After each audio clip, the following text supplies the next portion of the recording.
આજને કડવી રિયાલિટી કહું તમને કે કોઈ છોકરો કોઈ છોકરી ઉપર રોકટોક કરે છે કે તું આવા કપડા ના પહેર, તું અહીંયા ના જા, આની સાથે વાત ના કર, ત્યારે છોકરીને એમ લાગે છે કે આ છોકરો મને બંધનમાં બાંધે છે, મારી સ્વતંત્રતા લઈ જાય છે.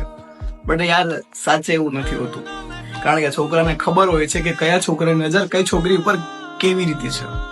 એ છોકરો તમને સિક્યોર ફીલ કરવા માટે આવું બધું કરે છે. એ છોકરાને તમારું ધ્યાન રાખવા માટે એ આવું કરે છે. એ છોકરો તમારા માટે સિરિયસ છે ને એટલા માટે આવું કરે છે. બટ તમને એમ લાગે છે કે આને મારા ઉપર ટ્રસ્ટ નથી.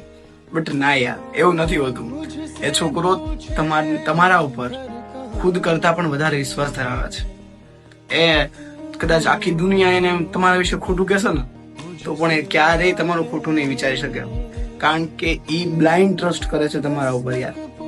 સાચે છે.